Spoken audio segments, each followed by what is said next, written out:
was locked inside, along with the secrets of forgotten practice.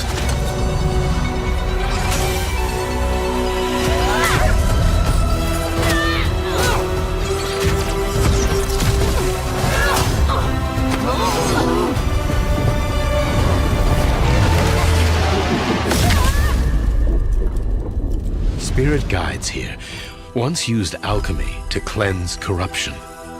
Maybe you can do the same.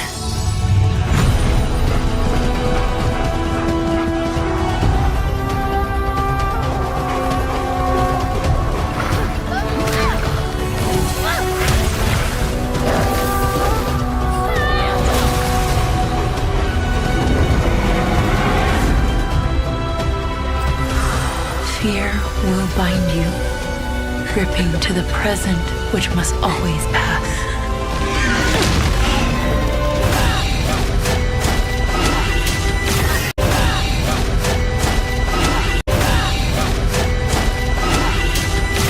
Regret will bind you, longing for the past you cannot change.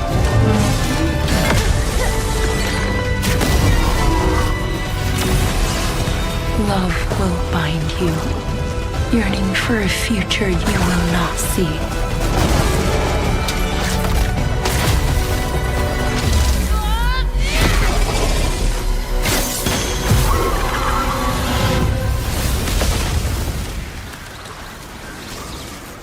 Unbound, may you depart in peace.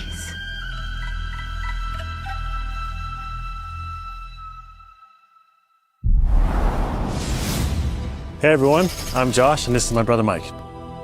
We hope you enjoyed that first look at our next game, Kena, Scars of Cosmora. After the amazing response to Kena Bridge of Spirits in 2021, the team was excited to take on the challenge of creating something even bigger and better this time around. Our partnership with PlayStation Studios has empowered us to expand our scope while still staying true to what made the first game special. Since her adventure in Bridge of Spirits, Kena has grown into an older, more experienced spirit guide. Her reputation now precedes her. She comes to a new land called Cosmora, home to multiple distinct communities. On this adventure, Kena discovers a spirit guide's role in helping living people, not only those who have passed away. With PlayStation Studios support, we're building on everything that fans loved about the first game.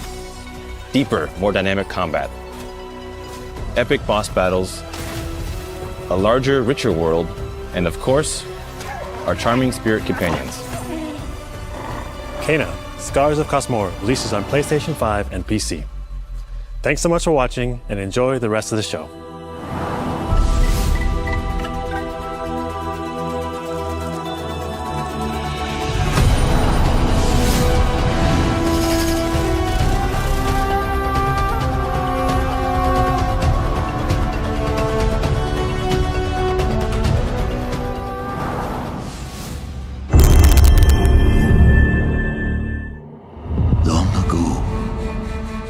Wilds of Eso, demons terrorized the land and subjugated its people. They were known as the Spider, the Oni, the Kitsune, and the Snake. Many fought back. Many were cut down.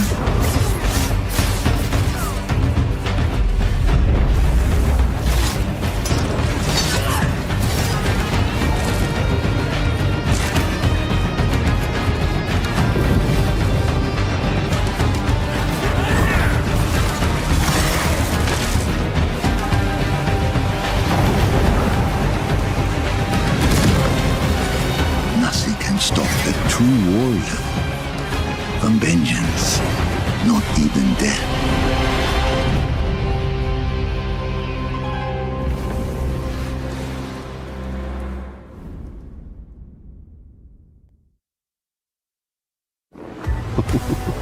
Who do you think will come out on top, Sam? You? Or me? I can't wait to find out.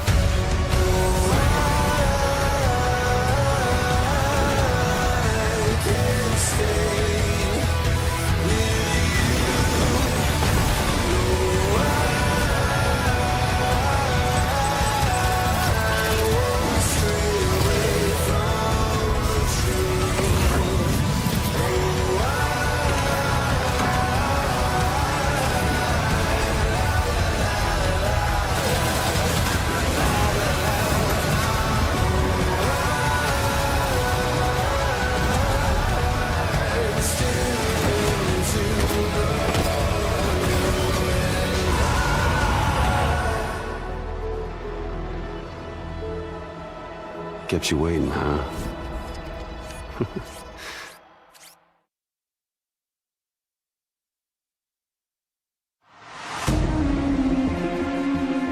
Hi, I'm Mike Booth from Bad Robot Games, and game director of 4Loop. As a game designer, a core goal of mine has always been to make game experiences that offer interesting surprises and unpredictable moments that never get old. The result is 4Loop, an emergent, challenging, 4-player combat sandbox where you and your friends succeed through cooperation and improvisation, and where no two runs are ever the same.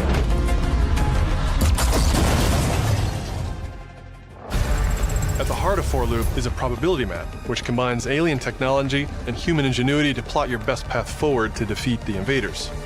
Each node represents a different mission with its own risks, rewards, and surprises. Everyone votes to choose the next mission. Once you've chosen a node on the probability map, your team will teleport into the mission.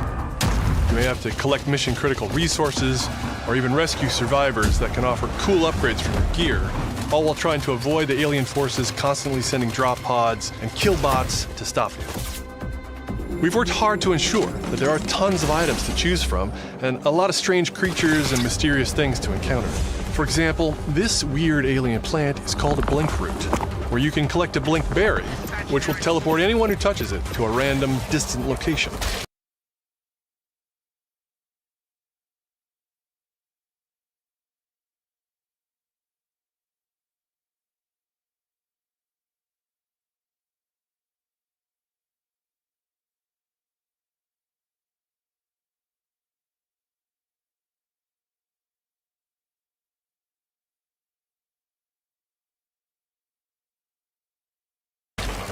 All the various enemies, weapons, items, and mission objectives are all designed to interact with each other in dynamic ways that create emergent gameplay and endless replayable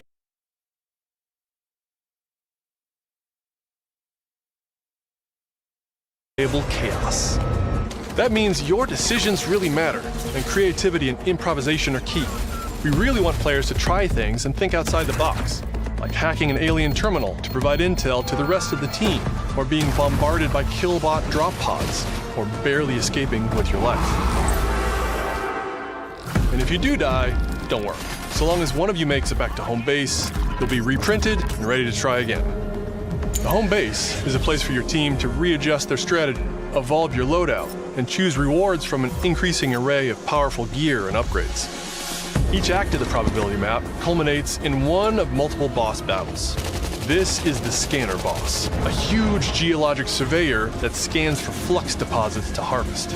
Its scan fields are very lethal, creating a dynamic obstacle course of lasers to avoid while attempting to destroy the boss itself. Because the scanner's body rotates like a 3D puzzle, you want to spread out and attack it from all sides. All, of course, while avoiding the slow-moving, lethal laser grids. Our goal here is to create something new, where every run has you yelling and laughing and saying, "I can't believe that just happened." We're currently in pre-beta, so there's still plenty of polish to come, and we need players like you to join us in upcoming playtests. Your feedback will be invaluable in helping us make this game truly great. We can't wait for you to play it for yourselves. Now, go and fail to save the world.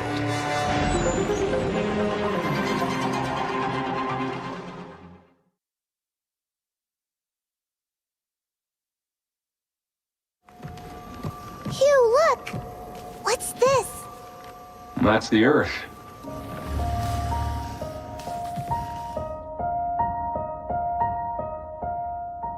You really can make everything with lunafilament, huh? Looks a bit like New York. Is that a place on Earth? Can't believe we haven't found any survivors. I haven't seen anyone besides you since leaving the vault. All alone, huh? I know the feeling. Hey, Hugh. What were you like as a kid? When I was young, I was in an orphanage. I was a lot like you. I had a few bumps along the way. But I had someone looking out for me.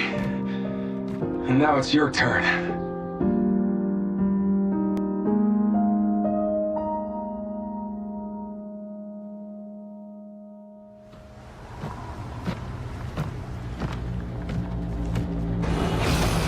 Removal time exceeding estimates. Deploying reinforcements.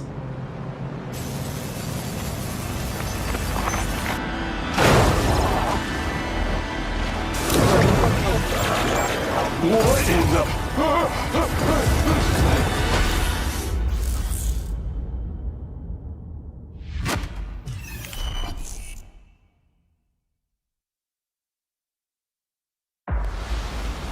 That's 6 now. 6 survivors of Raccoon City, all dead from the same thing. Yeah, that's not good. Victor purchased a building after Umbrella went under. The Rhodes Hill Chronic Care Center.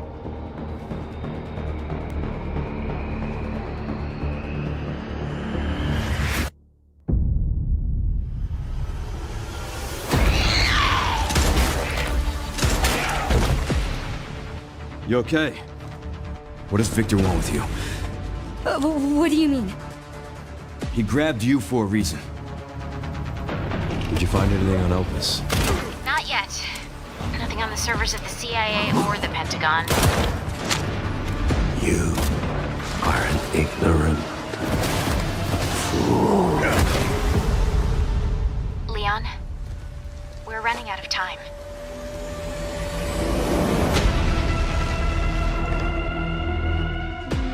Why me? The team has settled on a person of interest. A former T-virus researcher. Because my master made you who you are. Raccoon City was where it all began for me. I'm coming with you. We can talk. What do you want to know? I don't want any more regrets. Whatever it takes, count me in.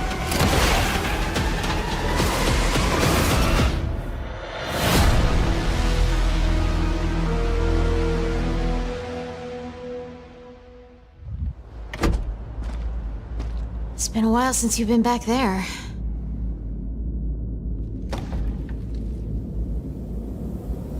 Yeah.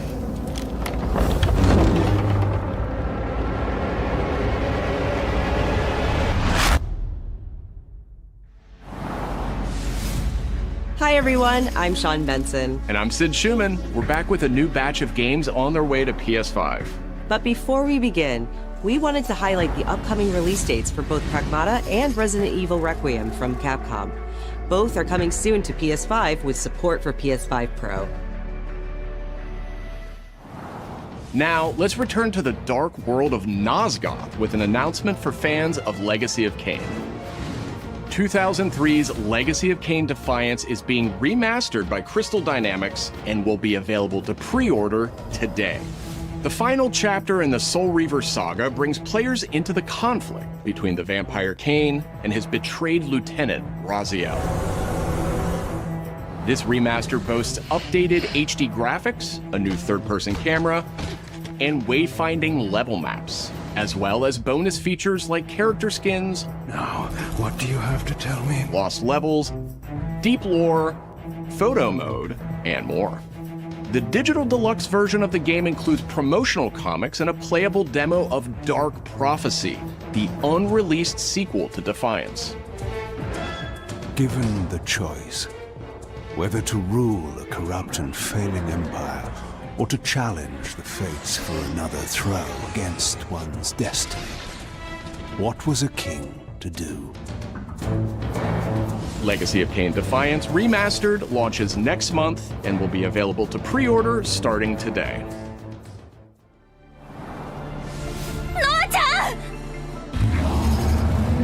Brigandine Abyss is the latest installment in HappyNet's Brigandine series, which dates back to 1998 on the original PlayStation. This fantasy war strategy RPG tells the story of 6 heroes who rise against an empire invading with overwhelming power.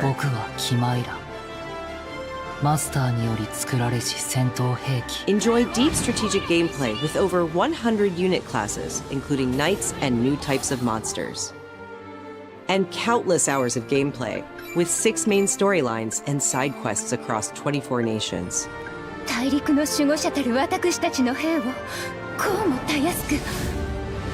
Brigandine Abyss launches this year, and you can wishlist it starting today.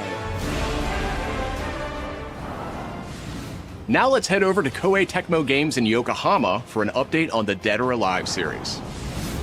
こんにちは。シリーズプロデューサーの林です。本日はデッドアライブシリーズが新たなアップデートとともに復活することを発表させていただきます。無限転身の名にかけて。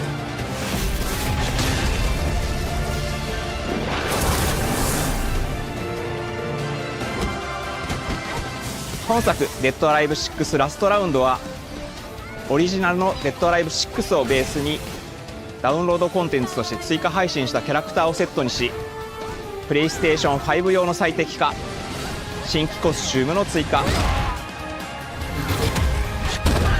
新たなフォトモードの追加を行ったタイトルです。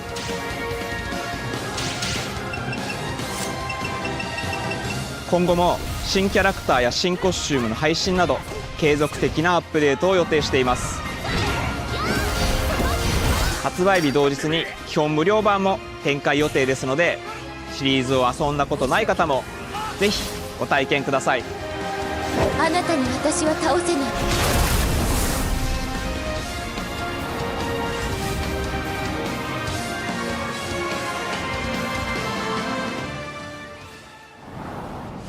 デッドアライブは1996年から展開している対戦アクションゲームシリーズです。数多くの作品を世に送り出して今年で30周年になります。そのタイミングでこういった発表できることを大変嬉しく思います。では最後にこちらの映像をご覧ください。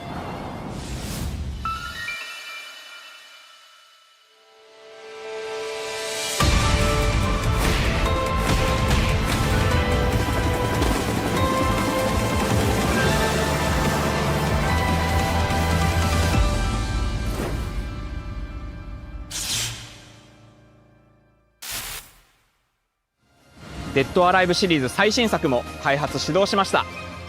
続報お待ちください。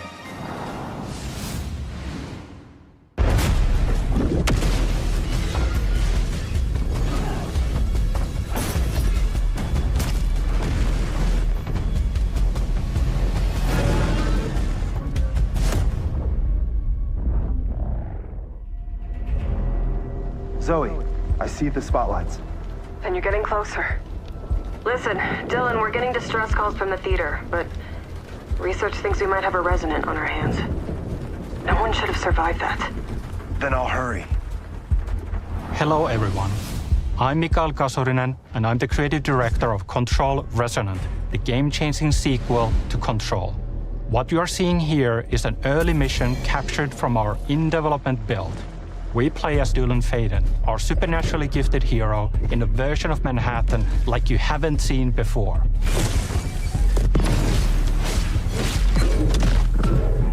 We recently acquired Shift, an ability that empowers Dylan to seamlessly move through gravity anomalies and adapt to the world around him.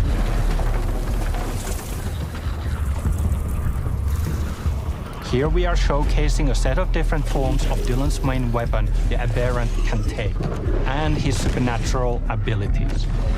There are a lot of different ones you can discover to suit your playstyle.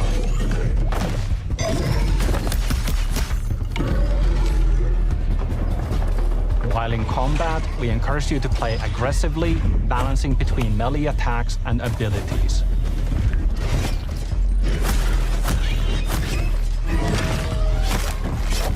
Any updates for me? Kind of. You'll know it when you hear it. Just try to stay alive out there, okay?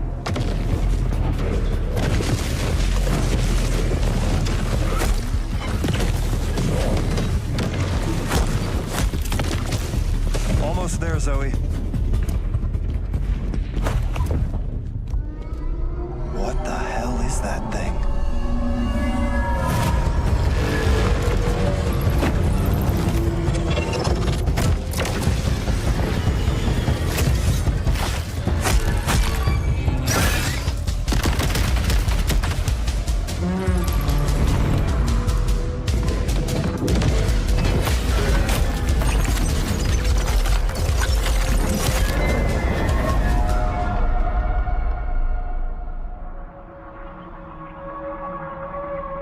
hear something. I know where the resonant is, Zoe. I'll call you back. Resonants are the dominant threat in what's our most ambitious game to date. And we can't wait to share it with you later in 2026.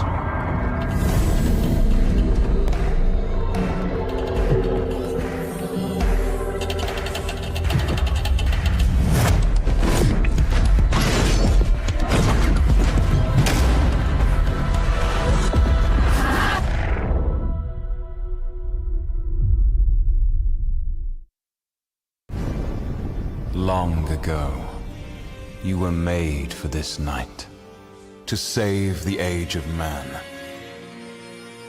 Half human, half angel. They call you sin. I call you salvation.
Thanks to Fictions and Game Freak for that new look at characters and combat in Beasts of Reincarnation.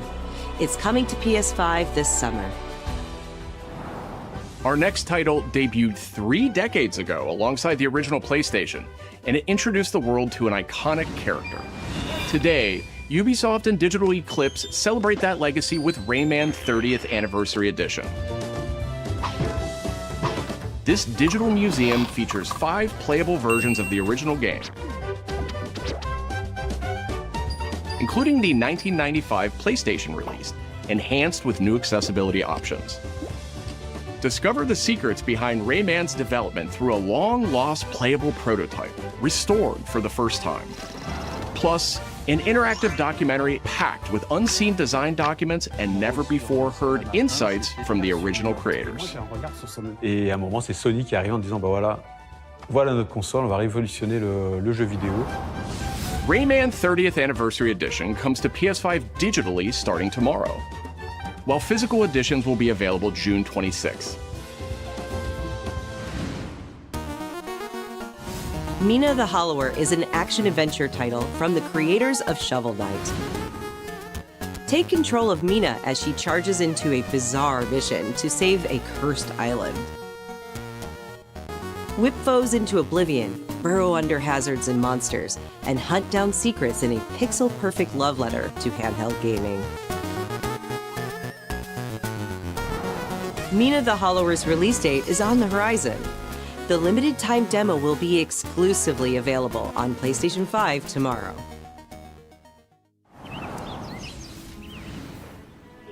Set years before the events of the original game, this prologue tells the story of how Alba and the wolf cub Neva first met. Alba must earn the young wolf's trust and guide her through the blighted wilderness. Together, they will face new enemies and endure perilous trials, while confronting a monstrous force that threatens to tear them apart. Players can look forward to using new gameplay mechanics in all new locations. Neva Prologue launches February 19th. Up next, a tactical stealth action title from Shueisha Games and Acquire, a team with ninja credentials dating back to the Tenchu series.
We are the children of water, born of the goddess. You filthy creatures, faithless, soulless, unclean. This world was never yours to keep. How dare you stand in the way of purity, little king?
next racer has arrived! Welcome to the Galactic League! Since you're here, why not take part in a friendly exhibition race?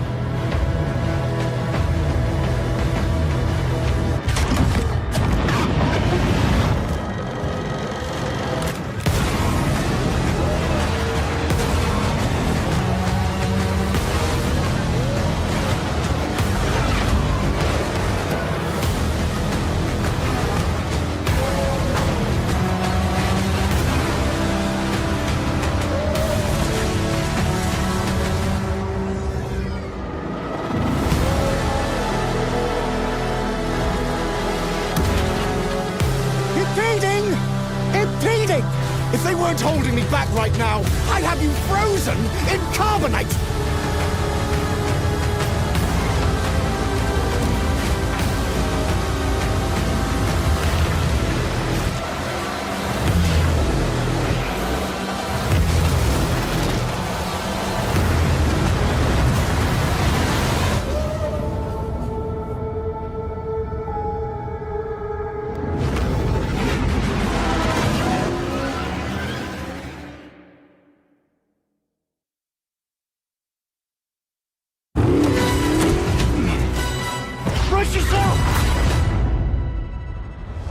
Bond is immature and reckless.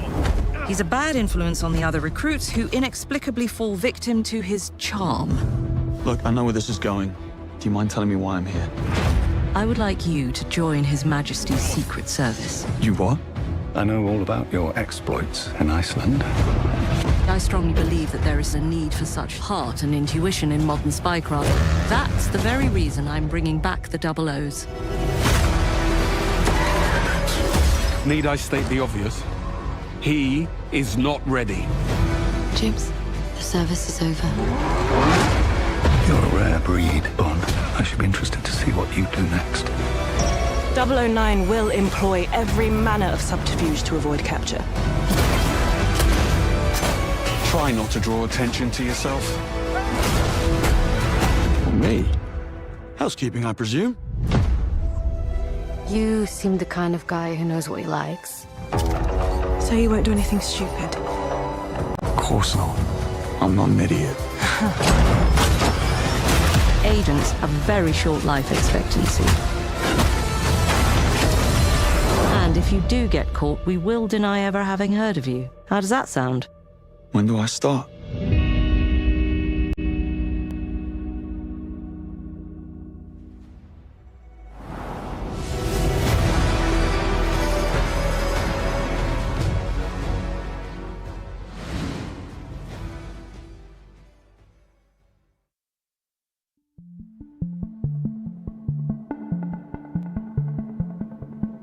I'm Peter Brown. I manage the game content team within Third Party Portfolio. We evaluate games coming from publishers all over the world, from indie to AAA. Those of us in the Third Party Portfolio team travel the world and meet with our partners. And it's even more exciting for me when those partners have been foundational to my own love of video games. And Konami is definitely one of those partners. I think a lot of people remember Konami for being with PlayStation in the very beginning, taking some amazing franchises that everyone already knew and loved and injecting them with new technology and new ways of designing video games that we haven't thought of before. We were really impressed when Konami approached us with their list of announcements for today's State of Play. So to mark the occasion, we wanted to try something a little different. We join you today from Konami Creative Front Tokyo Bay, not only to share some really exciting reveals for upcoming games, but also spotlight some of the key talent behind them. We're really excited about the diverse lineup they've brought today, and we hope you will be too. Enjoy.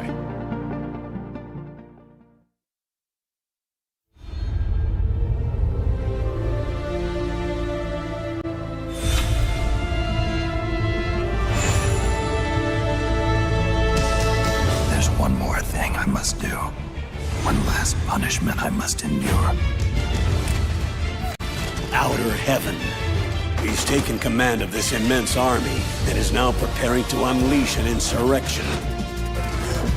Liquid's goal is to seize control of SOP, the Sons of the Patriot system that controls the soldiers. Will you do this for me? Will you terminate Liquid? How long is my body gonna hold out? When all of this is over, you'll have no choice but to accept death.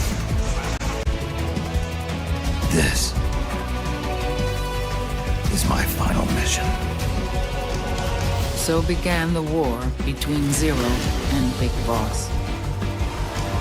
Do you understand, Snake? Any means necessary. Just stop Liquid's insurrection. Liquid! Guns of the Patriots!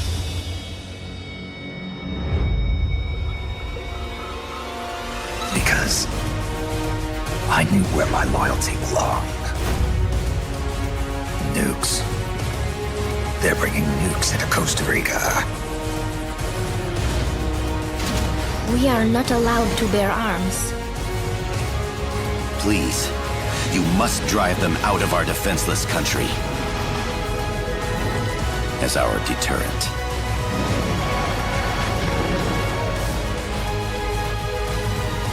Yes. It simply said Jack. Over and over. Boss. Is that you? Answer me! Boss!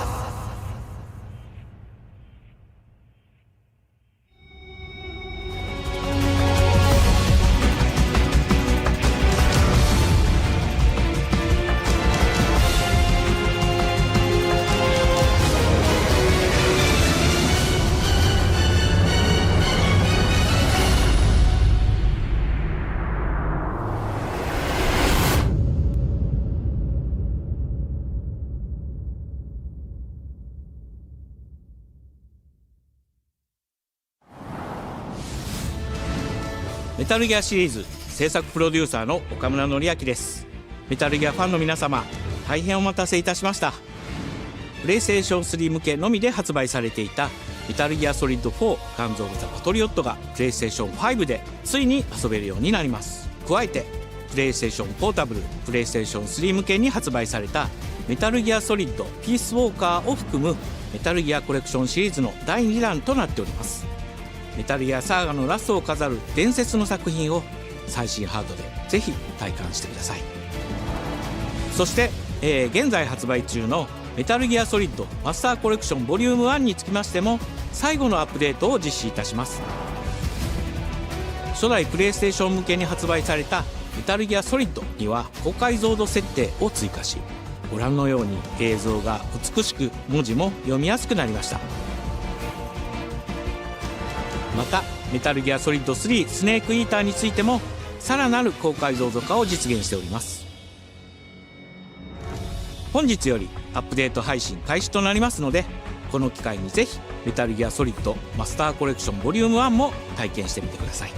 さらに、今回の発表を記念いたしましてメタルギアシリーズの始まりの物語メタルギアソリッドデルタスネークイーターも特別なセールを実施しています。50% オフという大変お求めやすい価格で購入できますので、この機会にぜひ楽しんでください。これからもメタルギアシリーズの展開にご期待ください。そして最後にこちらの映像をご覧ください。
In the name of His Most Royal Majesty, by the grace of God, the King of France.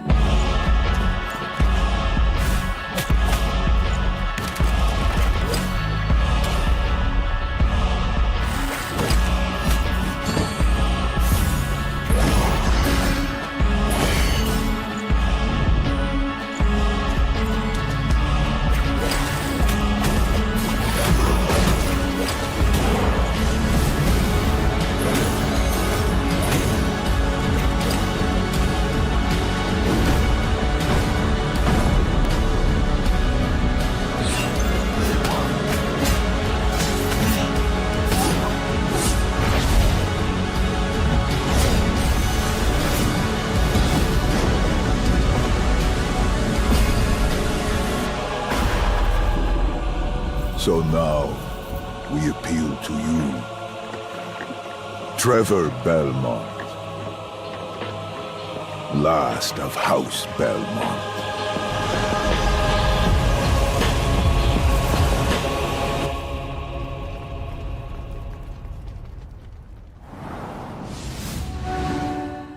ご覧いただきありがとうございます。キャッスルバニアベルモンドカースプロデューサーの谷口勉です。今回見ていただいた映像はキャッスルバニアシリーズ40周年記念第1弾となるキャッスルバニアベルモンドカースのアナウンス映像です。これまで我々のチームは多くの方にキャッスルバニアに触れていただきたいという思いでシリーズの過去作を最新ハードでプレイしていただけるようにいくつかのコレクションタイトルを配信してきました。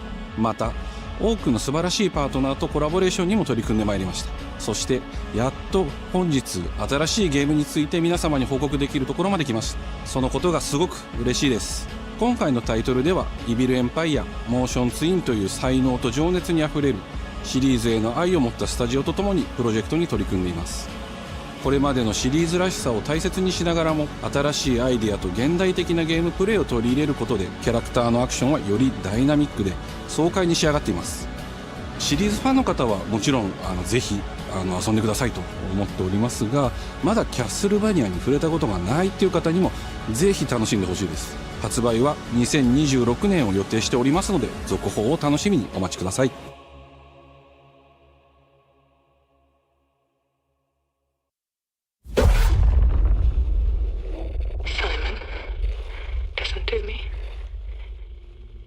You can't stay in this room forever.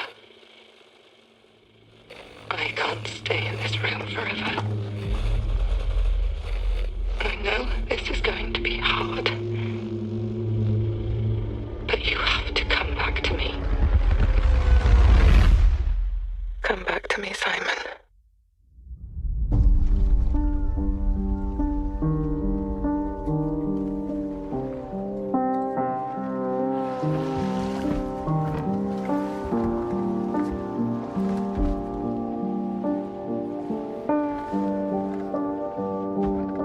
I woke up in the water again. But this time it's different.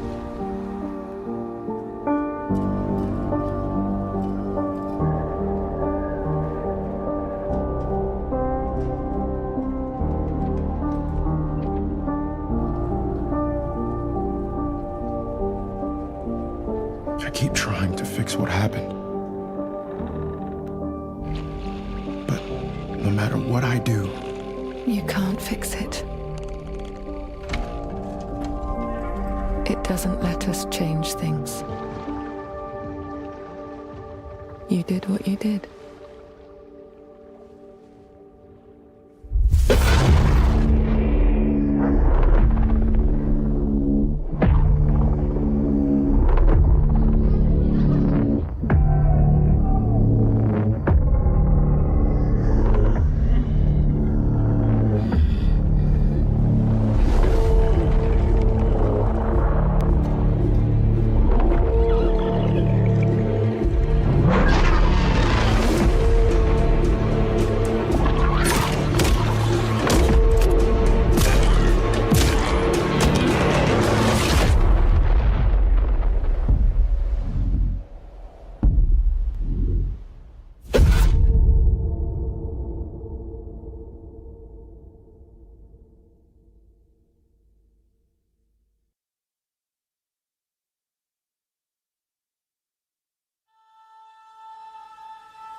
A world shrouded by lightfall.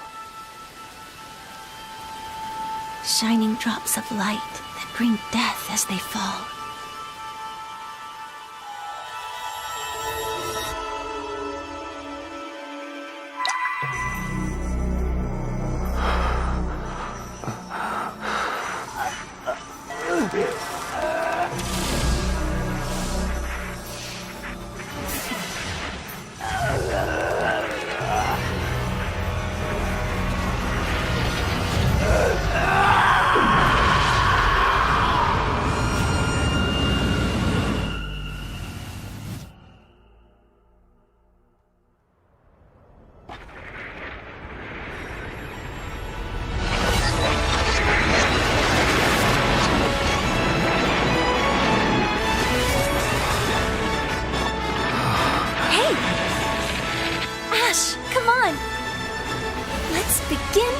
Journey.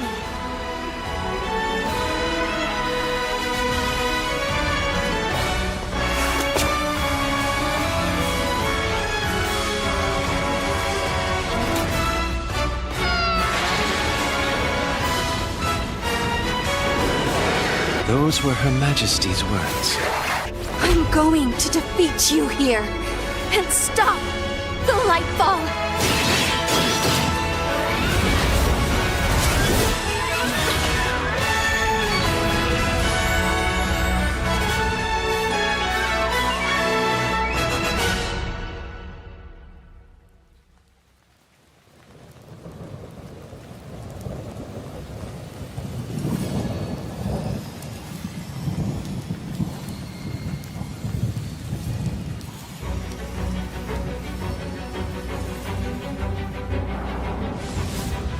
皆さんこんにちは。プロデューサーの門井です。ティザートレーラーの方はいかがでしたでしょうか。レブノワールは完全新作の JRPG です。私自身を含め JRPG を愛し続けてきたメンバーが情熱を持って開発したタイトルとなります。仲間との出会い、成長、そして JRPG には大事な心揺さぶられるような展開、こちらを大事にしてナラティブというものを表現しようと突き進めております。新しい冒険が始まるというワクワク感、ぜひ楽しんでいただけると思います。今日、お届けした映像は本当に一部の一部で、レブノワール続報がこれからもどんどん出ていくと思いますので、ぜひ、楽しみにお待ちいただければと思います。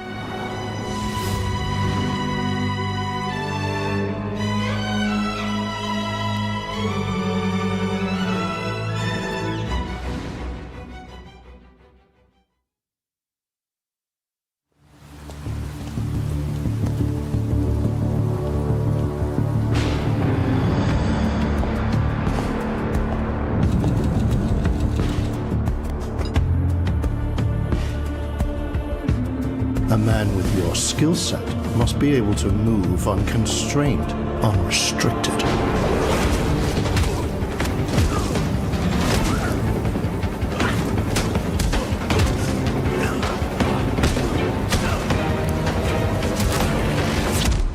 He must be versatile, capable, adaptable.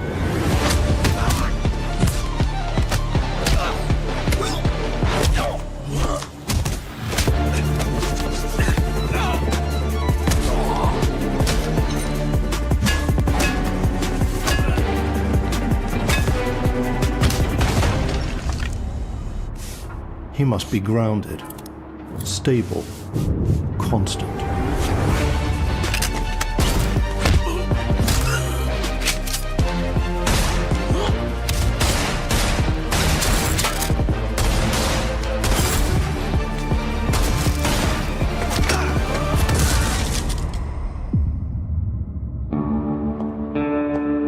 I believe you are ready, sir.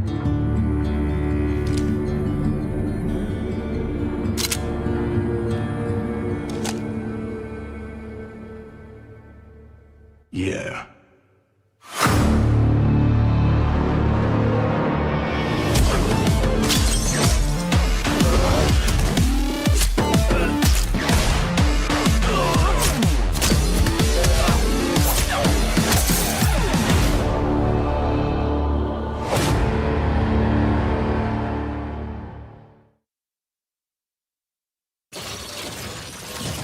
morning, New Cascadia. This is Joy, your community outreach liaison. It's a lovely day outside. It's quiet. Very quiet. Rainfall is expected to begin in the early afternoon and last until a long time. For those who did not wake, your restless dreams endure, so small among the stars. Breathe softly. Do not worry. Peace is upon you, and I am here to walk with you into its embrace. Mayday! Mayday!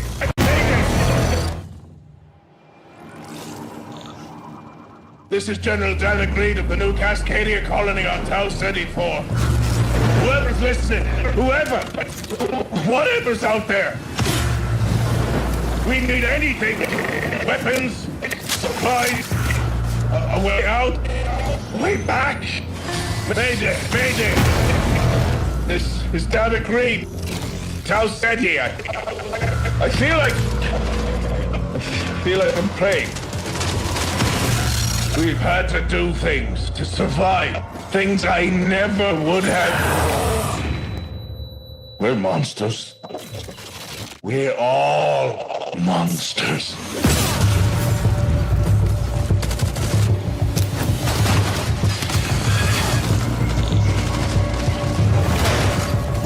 Embrace. Embrace. Embrace.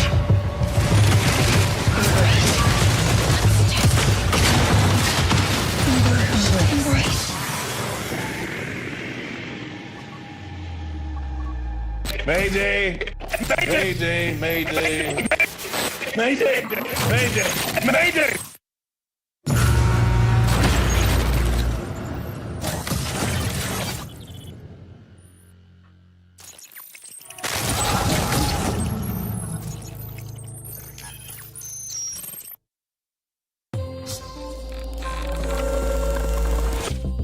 Hey everyone, my name is Joe Ziegler and I'm the game director on Marathon. Today we're excited to announce our Server Slam from February 26th through March 2nd, where you can join us on Tau Ceti and help test Marathon on PlayStation 5 and other platforms. Our Server Slam features an introduction to the survival gameplay of Marathon, giving you a chance to explore the dangerous world of Tau Ceti and unlock rewards for the full release on Thursday, March 5th. For all PlayStation Plus players, we're also excited to share a collection of unique weapon charms that pay homage to some of our favorite PlayStation games, including Helldivers 2, Death Stranding 2, and Ghost of Yotei, all available at launch. From everyone here at Bungie, thank you for joining us on this journey. We'll see you on Tau Ceti starting February 26th.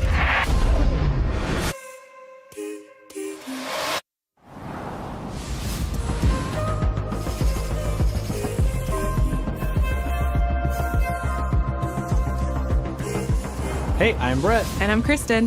Thanks to Bungie for that new look at Marathon, coming to PS5 on March 5th with the Server Slam running February 26th through March 2nd. Now let's check in on what's coming to PlayStation Plus over the next few months. Up first, Marvel's Spider-Man 2 swings into game catalog next week. Developed by Insomniac Games in collaboration with Marvel Games, be greater together as Peter Parker and Miles Morales. Let's go! In this thrilling sequel, the Spider-Men must balance their personal and heroic responsibilities while protecting the city from iconic villains. All Miles talks about is how to be a better Spider-Man. How to help you. Marvel's Spider-Man 2 joins the PlayStation Plus game catalog on February 17th. The PlayStation Plus Classics catalog welcomes two fan favorites over the next few months, starting with Tekken Dark Resurrection, a fantastic fighting game that originally released on PSP. PlayStation Plus Premium members can expect to revisit this handheld classic in March.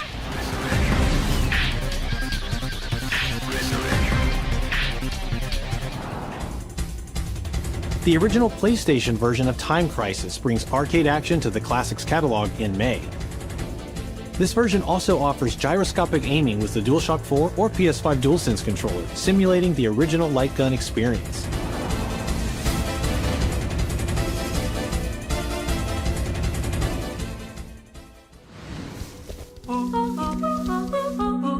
Big Walk is a cooperative multiplayer adventure about teamwork and talking. Hang out and get lost with your friends in an open world full of challenges, puzzles, and playful discoveries.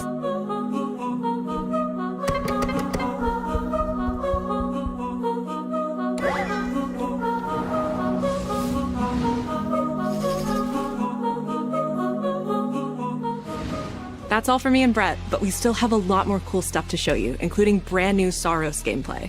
Housemarque's next action game releases April 30th, and creative director Gregory Loudon has even more systems and combat to break down. Let's take a look.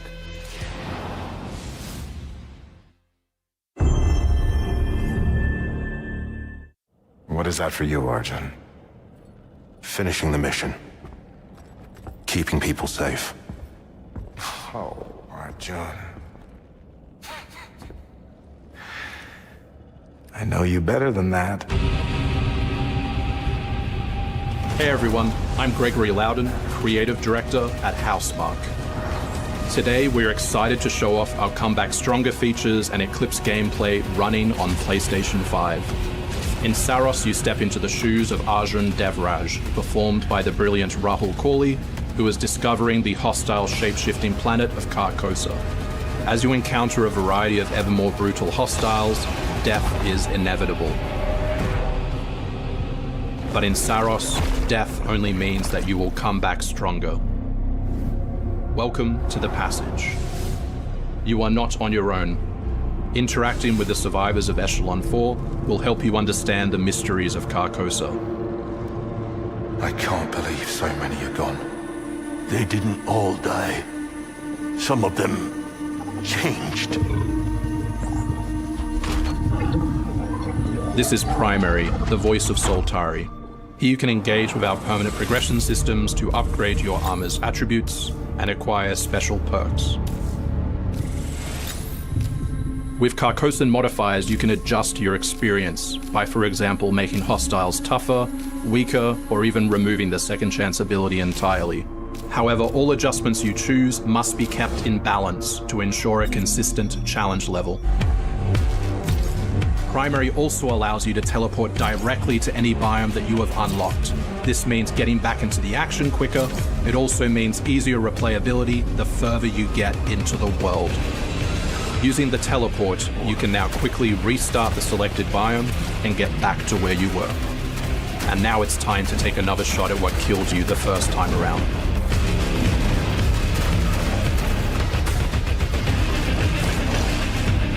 Eventually, you come across an alien device. By using it, you discover that it calls the Eclipse.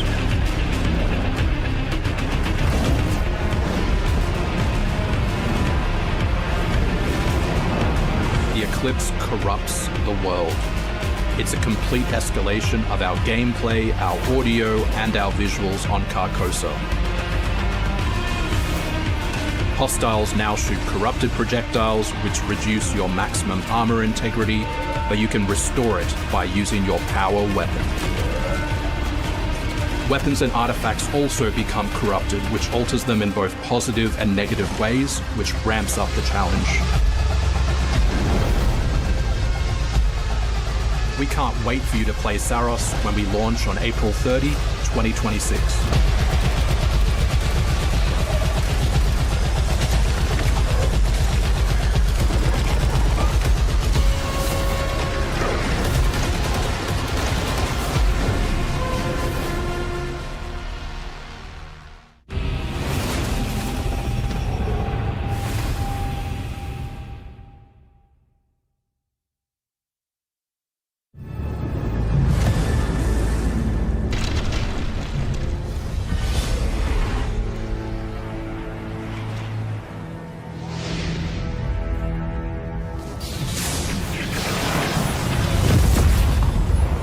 The air trembles. Mother Earth herself senses the coming battle. The world may hate us, we still have to save it. A true team is unbreakable! You cannot stand against the storm. Feel the power of Mother Earth. Let me at them, Storm. Limbo is waiting, and I'm starving for your soul! Time to end this. I've got this one. I'll show you how the X-Men get it done. You're cooked, Bob.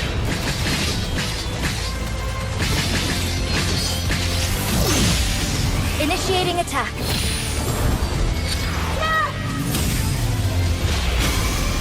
I am all that remains of Shi'ar technology. Prepare to be disassembled. Surrender to avoid further danger. Let's finish this. We are stronger together.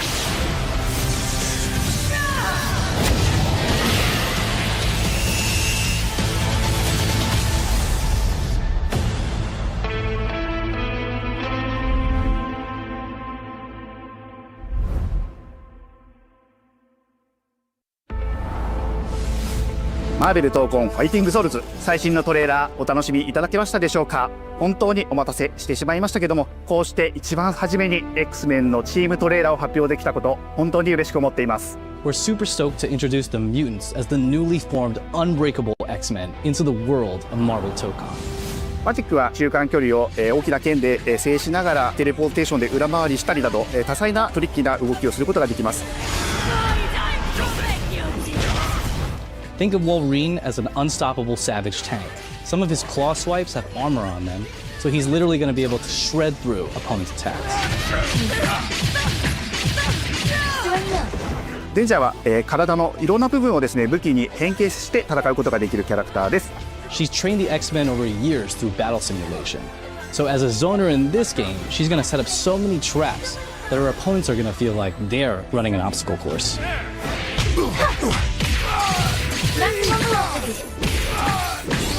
トレーラーの冒頭では新たに紡がれるマーベルユニバース闘魂オリジナルストーリーの映像を含めさせていただきました。マーベル闘魂ファイティングソウルズ20キャラクターのプレイヤブルを実装しまして2026年8月6日に発売いたします。 Pre-orders open next week, so please check out our variety of editions and goodies, and we can't wait to share with you some more info. Please check it out and stay tuned.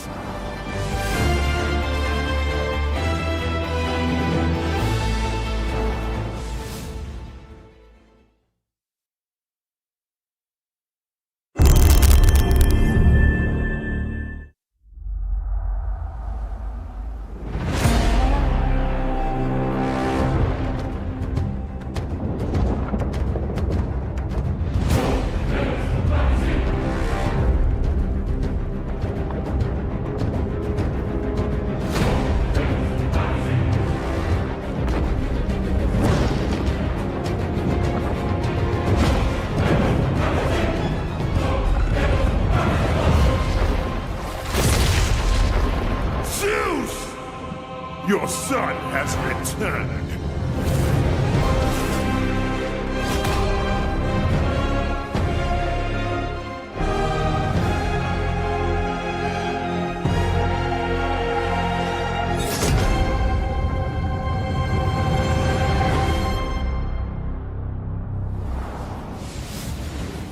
Hey, what's happening? What's happening, people? It is OGTC. That's right, the original God of War. Yeah, I'm back, baby. And I'm thrilled to bring you some exciting news about the series today, starting with that teaser that you just saw, yeah? Now look, we are happy and excited to finally confirm that, the Greek trilogy remake is now in development. Yeah, man, I know. Sit down. Now look, this project is still in the early stages, so it'll be a minute before we get back to share another update, right? But I'm telling you, next time we come back, we coming with something big, baby. Yeah. And in addition, since we're approaching the last few months of God of War's 20th anniversary year, we couldn't let it close without one last surprise. Now, this announcement is a passion project that will let you experience God of War's signature brutal combat, rewarding exploration, and heartfelt storytelling like you've never heard it before. I'm telling you. That's all you get. So, thank you for 2 strong decades of support, and we can't wait for you to see what we've got cooking to keep the next 20 years surprising, fresh, and fun as hell to play. Yeah, all right, you can watch it now. Go. Why are you still here? Go. Go!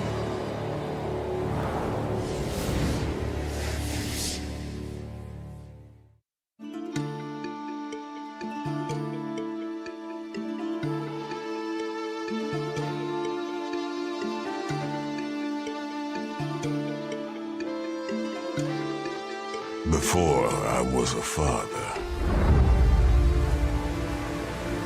Before I was a god. I was a Spartan.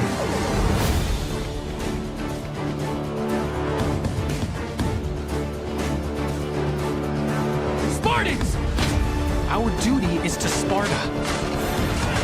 Fear is a reaction. Courage is a decision. Press your attack! Don't relent! Never on our backs! Never left behind! Always united!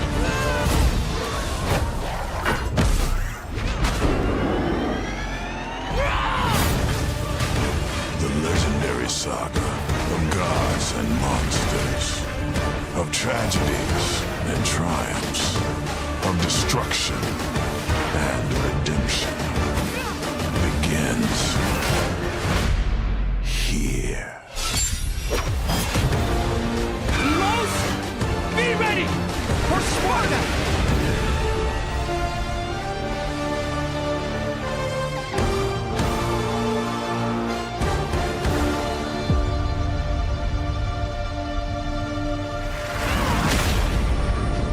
This is only the beginning.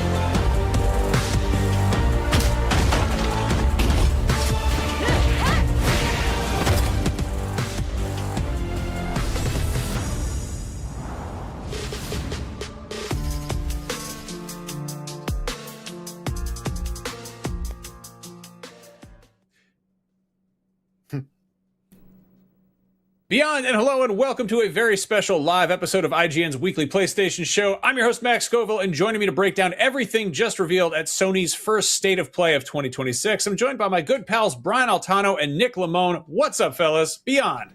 Beyond. Woo! We got Finally. quite the showcase. Yeah, right. We got some surprises. That was wonderful. That was a doozy, huh? Yeah, that was a lot more generous than I thought they were going to be. Yeah, the bar's been low, so I'll say that there was a lot in here that I really liked. A couple of games in particular were like designed in a lab for me, so I'm very excited for some of those. Now, there's a lot to talk about. I think they showed off, by our count, just over 30 games in about an hour, a little over an hour, which is quite a bit to talk about. About an hour from now, there's going to be a Silent Hill transmission showing off a closer look at Silent Hill Townfall, which was one of the mini games shown off. I definitely want to talk about some of the stuff Konami had because they had a lot of it. But right out the gate, let's talk about God of War, because that was the big special one more thing that we got. Yeah, they're doing a remake of the original PS2 era God of War, Greek trilogy, and it was very much this thing is in development. This thing is in the works. How do we feel about this? It was a nice surprise. I think, like, had they just said that, I would have been a little bummed. But then teeing that up into saying, hey, we've got this like God of War pixel art prequel that drops today. That was a big surprise to me. So I think that's a really good make good of saying you're gonna have to wait a very long time for this new trilogy. We're literally just showing you like renders of a logo right now. You know, we've got the OG voice actor back, but there's nothing really that we can show you just yet. That's going to be an interesting one. I'm really fascinated in how they do that. The fact that we're not actually seeing much of it tells me that this God of War trilogy remake might be bigger in scope than we're expecting. I'm not necessarily expecting something on the level of like Silent Hill 2 remake or Resident Evil 4 remake, but the bar is pretty high for Sony Santa Monica God of War games. So the idea of them going kind of totally over the top with this, I wouldn't put it past them. Yeah, I mean, I think you nailed it, Brian. I think the word remake is a very loaded word that PlayStation's using here and Sony Santa Monica is using here, because that evokes things like Final Fantasy VII remake, like the RE2 remake, which are, you know, story-wise and character-wise retellings of stories we're familiar with, but fundamentally different types of video games. My brain immediately goes to, are these still going to be 3D action brawlers, like a 3D action game? Or has Sony moved past that point in their PlayStation career? Is this going to be a trilogy remake in the style of God of War 2018 and God of War Ragnarok? I don't know, because can you actually call it God of War 1, 2, and 3 if it isn't a 3D like action game? Like I don't know. I don't think I get paid enough money to answer these questions. Yeah, I mean, if you're going to make like a hack and slash, you know, but also reboot the entire games, but remake them and you know, pay tribute to what they were originally, but in the new style. Yeah, it's breaking my brain. It's getting me really excited, and we might be getting too ambitious here, and maybe they are too. But like the idea of them making these 3 classic God of War games in the new style is really exciting to me. And let's see if they actually do that. Otherwise, I mean, like, you can just recreate them, right? And they're running as they are. They've got the original camera angles and everything like that. Like the camera's pulled back for specific moments. But what if, you know, what if? I think they could get a lot of mileage out of just doing a pretty straightforward remake with just modern graphics. You know, really just dream bigger. Come on. I think that would piss off a lot of people. And I think putting the term remake there, you know, there's, again, you can have something like Final Fantasy VII remake, where it's a pretty big, massive, sprawling, you know, in some cases, you know, controversial remake where they make some changes, or it can be something a little more, you know, pared back. But, you know, in this case, I think people want that kind of classic fast-paced action. They want the really, you know, as much as I love the modern kind of up close, having those, you know, the hack and slash Kratos action from the old school stuff makes a ton of sense. I personally would be pretty disappointed if they strayed away from its original like 3D action game roots, because I think that's just an era of game that feels so good, and I feel like we get so little of nowadays. So I'm really hoping that it does retain true to the original, while also hopefully doing some narrative connective tissue stuff to God of War 2018 and Ragnarok that feels a little more cohesive. And, you know, I guess they are saying goodbye to God of War Ascension, because that was not included here at all. Mm-hmm. Yeah, no, this is, I do love that they were like, hey, guys, we're making a big, delicious Thanksgiving dinner, but it's not ready yet. Have a little snack. Sons of Sparta is out now, which is, again, it's a 2D action platformer.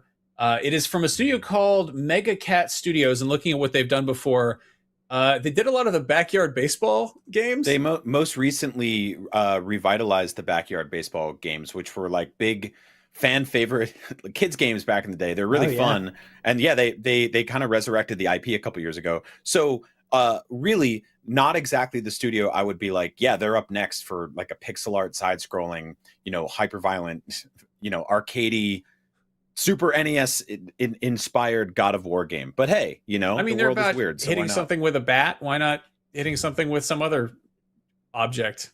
I like the idea of like doing a studio tour there, and there's just like, you know, chibi bobblehead baseball kids, and then next to them they're just like, they've got, you know, shirtless Kratos tearing people apart. Yeah, this was cool. I'm a little less excited seeing the price tag on this. Is a $30 game, and I'm not exactly sure if it's worth it yet, because nobody's played it, right? Like, this is for full transparency. Like, we found out about this at the same time as everybody else, so someone's gonna have to jump on that one and figure out if it's worth your money. But still, it's hard not to be excited about like a brand new shadow dropped God of War game. This is like one of their most prestigious IPs. This is one of the most sort of like first party mascots Max and I were talking about on the other episode of Beyond This Week, which you should go check out. And it's a surprise. It's really cool for them to be like, we're working on this trilogy. It's going to take a while. While you wait, brand new game today. Boom.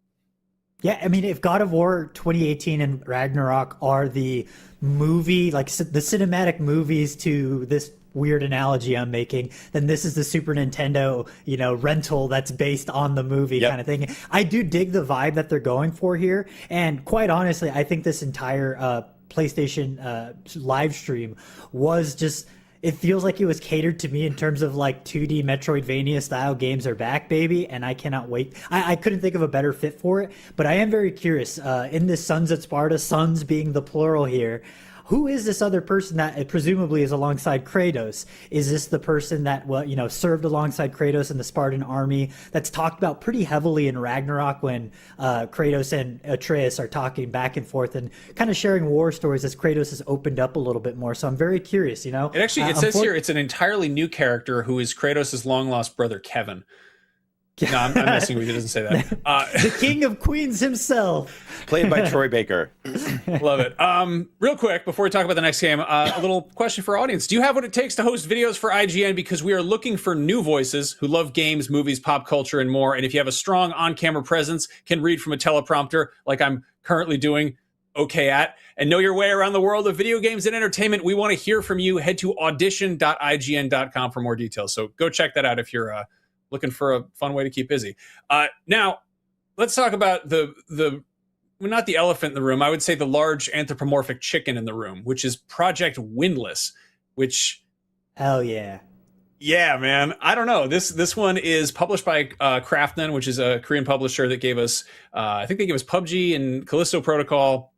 And this is based on a Korean fantasy series called The Bird That Drinks Tears. And... I don't know what I expected, but like a huge muscle-bound anthropomorphic chicken just absolutely beating the crap out of a lot of stuff got my attention. I was watching the trailer like all of you were, and I was like, this looks cool. And then all of a sudden there's a giant 8-foot-tall chicken beating people up. And I'm like, day one. I'm a simple man, what can I say? Like every single time I see like a big sort of like character action game, this had a little bit of Dynasty Warriors in it. You're fighting gigantic waves and armies and stuff like that. I'm like, cool, yeah, I'll play with that. That's my one of my genres. Love it. And then seeing this big silly chicken, I was like, okay, this is great, and he's cool as hell. I guess I have to ask you guys: would you eat him? Would you eat his eggs? I think he would eat. I think he would eat us. I think he's fully capable of tearing us limb from limb and turning us into an 8-piece bucket himself. I think if I went near the eggs, I would also have a bad time. It's also, I think it's a man chicken. I have details here. This is... Do you think it's a man? No, it's definitely not a regular farm chicken. It's not a regular chicken. If this thing lays eggs, don't go near them. What tipped you off? Okay. Was it the clothes? Thank you, Brian. I didn't know we had a detective hosting the show today. Okay, so this is based in the same universe as the fantasy novels, but it takes place 1,000 years beforehand. So, these books are out there if you want to kind of get a feel for this world. That's a thing you can do, but it's not like this is a familiar character showing up. But it is, it's a race called the Recons, which are a nomadic warrior race of humanoid birds who are known for their immense physical strength and the fact that they look like huge chickens. But yeah, I guess there are like four magical races in this world. I don't know. It's cool. It's not your traditional Western fantasy stuff that we get so much of. So I don't know. The thing that immediately kind of occurred to me is like, this kind of reminds me, not in terms of gameplay, but in terms of The Witcher, which was, before the game came out and made Geralt a household name in some households. That was an esoteric Polish book series that was like popular in Poland, but not a thing that we knew about everywhere else. And then, it blew up like that. And also, this is an open world game, and they say they want to make it very much up to the player to kind of explore it. So hell yeah, I'm super into this. This looks that's what makes me most excited about the game. Like, don't get me wrong, I love me my Muso games. I love like mindlessly just wailing on thousands and thousands of enemies. But what really caught my eye in this trailer is this sort of like, oh, there is this whole other game that's a part of this. These are just some of the action scenes, but it seems like there is some level of exploration, some level of other connective video gamey stuff that I am 100% all in on, because that's the thing that I always miss a little bit when I'm playing my Dynasty Warriors. Yeah, I just have a lot of faith in games that are based on books. I feel like, especially when it's like a fantasy series, like they're kind of, a lot of the world building is taken care of for them, and it's about extrapolating cool ideas and turning them into game mechanics and, you know, making awesome visuals to go with them. So I'm super down to check this out. And also, I feel like we may be talking about it 2 years from now, just because it seems like a crazily ambitious project, and you know, it's still got a project in the project name of the title, so it might have some entirely different name. So shifting gears from that, years and years ago, I did an interview with Sam Lake of Remedy Games asking about a little game called Control. And he said that it borrowed heavily from House of Leaves and the Southern Reach trilogy. And then, of course, it came out and it wound up being IGN's 2018 Game of the Year. And now we are getting a sequel to it with Control Resonant, which looks definitely like some familiar imagery and aesthetics, but entirely different in terms of gameplay. This is an action RPG that has like Gravity Rush style gravity manipulation. You nailed it. It's like a little bit of Dark City thrown in there. I'm so into this. Like, this is like I dug Control, I dug the combat, but like I hear like hack and slash action RPG, and like that's just my jam. I'm so in. I mean, based on what we've seen from Remedy, it seems like they are continually upping the bar in terms of their presentation, their budgets, certainly, and also just the overall ambition of each project. I thought Control was just an utter delight when I played it. I loved its, SCP protocol style, like universe, along with its just very clever writing that Sam Lake and folks are just known for. Alan Wake 2 upped the bar even further with its high fidelity visuals and its cross narrative that it had going on. And then this right here, I know a lot of people, there was rumors, on all the subreddits, on all the social medias, that we'd get a Devil May Cry 6, but honestly, this feels like a nice consolation prize. This looks like it's going to scratch that Devil May Cry 6 itch that I think a lot of us are feeling nowadays, but with that signature Remedy style that we just know and love. And just watching this effortless platforming from building to building, being on the streets of New York, presumably outside the house with no name, or the oldest house, and outside of the Federal Bureau of Control's jurisdiction. Very curious to see what's going on here. And also, my big question is, where's my girl Jessie McFadden at? I gotta know if she's gonna be in this game. It's very cool seeing them flesh out the whole Remedy verse too, because we got, Remedy had its little nods to Alan Wake, and then we got Alan Wake 2, which kind of stitched all that together. And then they were like, hey, here's a co-op shooter with FBC Firebreak, and now here's an action RPG that's in that world too. And it's so fun to see them just kind of taking this, surreal, almost magically realistic universe and like tying it together in entirely different genres. It's not just like, hey, here's similar mechanics with connective tissue. It's like, here's an entirely different type of game that happens to line up with our existing lore, which is very cool to see. Yeah, they're getting a lot of mileage out of this world and this sandbox, and that's really fun to see. I think in sort of lesser hands, this is a thing that they would have put out just a kind of boilerplate sequel every couple of years, and instead they're like, what if we reinvented the wheel constantly? And that's great to see. Yeah, I mean, we've seen that shift already with God of War and God of War 2018, right? Like, just the audacity of just changing genres with the sequel of your upcoming game is legitimately something I can't applaud more, because I know we all love the comforting same old, but man, I love it when people get to experiment and try something new out. So I'm very excited for this. Yeah, it's a massive business risk, right? Like, people just want what they want and they know what they like, and it's harder than ever to get people to latch onto something kind of new, or even something new on an existing menu. And this is awesome to see. Quick clarification: there is a conversation happening in the IGN content team Slack right now. God of War: Sons of Sparta does not have a colon in it. which is it feels like the first video game in history to have that many words and not have a colon. It's not on their socials. It's not in their press releases. There's no colon in the title of that game. Well, that's because it was going to come out in 2026, but then somebody was like, "Nope, just make it today," and so they forgot to include that colon. Oh man, I love that. Yeah, that's I don't know. Maybe they'll patch it in. The game's brand new, so yeah, no colon there. All right. Yep. Can't see it. There's a triangle. Do you pronounce the triangle? I don't know. That's Delta, I think you did dude. it's a Delta.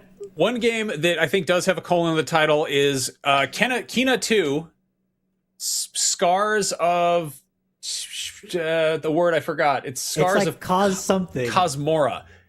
This is the follow-up to the 2021 kind of, action adventure puzzle-y game. This was one of those games I remember the first one was very much kind of paired to the PS5. Like it was frequently shown in states of play and showcases, really hyping up what the PS5 could do. And it kind of came and went.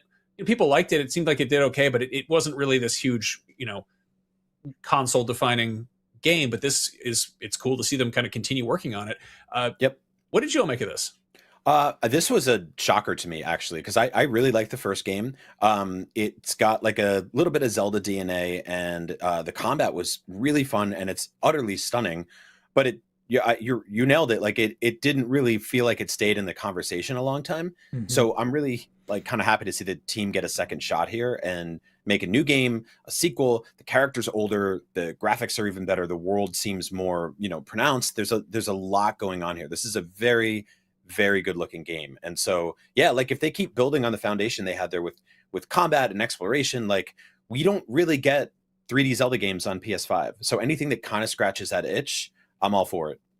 Yeah, I think you nailed it, Brian. I really enjoyed the original Kena Bridge of Spirits, but I think this, based on what we're seeing from this overall gameplay trailer that they dropped, is kind of what I hoped that game would turn into eventually once you got past like the opening moments of it. And this just looks like everything a sequel should be in terms of its expanding its scope, expanding the player's different verbs that you have at your disposal. And honestly, I'm just excited to return to this world because I do think that the overall visual art style of this game, the art direction, is so strong. I really love that it came from an animation studio first and foremost, and seeing that loving contribution to animation really play off and really lean into that aspect for its gameplay was really impressive. Like it's the closest that I felt to playing a Pixar game that we were promised back when Toy Story came out in 98, 99.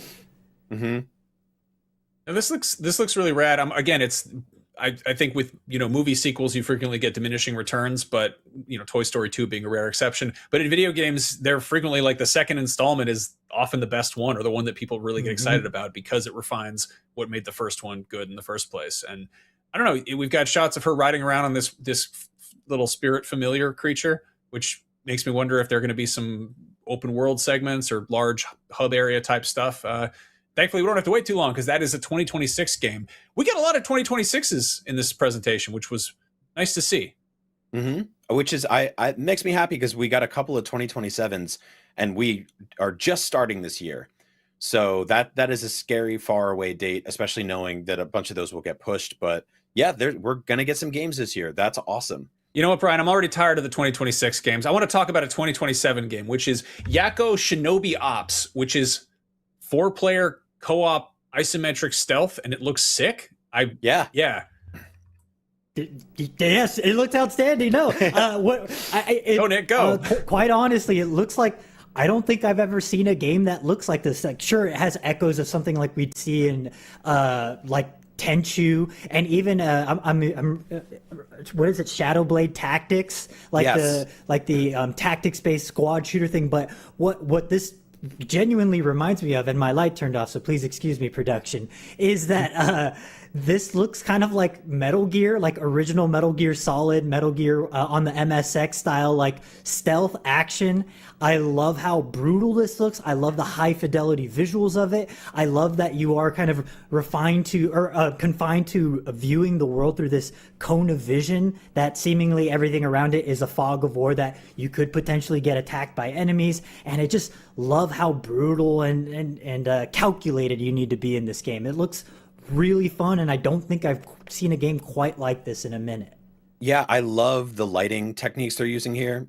I love the sort of the horror influences. There's a bunch of really great creatures, and it's a lot more violent than I think I would have guessed seeing the start of the trailer. And yeah, this looks like a blast, man. I'm really excited for this game. This is one of those games I didn't know I needed it, didn't know I wanted it, and now it's at the top of my list. Like this is what these state of plays are all about, right? It's good to check in on old franchises and IPs and sequels we already knew about and all this fun stuff, but like getting a game like this out of nowhere and knowing we might get it, well, I guess not for a while, but we will get it. I'm excited for it. I love the perspective. I don't know when I suddenly started really enjoying isometric stuff, but I feel like so often 1994. I feel like, oftentimes when, with AAA games or games that are showing off, impressive visuals, they are first person or third person to give you a sense of immersion or a sense of scale. But there's something really endearing and kind of fascinating about just looking down on something like it's a little diorama. And all too often, I feel like you get kind of lower res visuals because it's stuff that's further away or it's smaller, but clearly there's plenty of attention to detail here, and it's really it's neat to see it. I just want to know how co-op does it have to be? Can I be like a solo shinobi, or do I need to have 3 friends help me out of tough situations? Yeah, I was thinking the same thing. I would prefer to play this in solo. But yeah, I think what you said is spot on, Max, because there's something about that camera angle I think lends itself well to stealth. Like Nick, you brought up some of the classic Metal Gear stuff. Like that, I think pulling back a little bit, getting this much sort of like view of the overall field, that's awesome. You get to plan your routes and all that. And I think we lost a little bit of that when the camera gets too close behind the character in a third person stealth game. So yeah, it's fun to see that again. Like video games have been going on long enough that people can actually look at stuff back at that was happening in the 90s, isometric top-down games, and go, hey, you know what? There's actually a bunch of really cool ideas back then that maybe we shouldn't have left behind. Let's revisit that. Yeah, I would love to see a Metal Gear like in this particular style again. But we'll talk about some Metal Gear stuff in a second. But first, I want to talk about some other secret agents and men of action. We got new trailers for both 007 First Light, which continues to look phenomenal, and a surprise reveal of a John Wick game from Saber Interactive, which started off with some very pre-rendered cutscene, very literally tailor-made sequences of a suit getting sewn.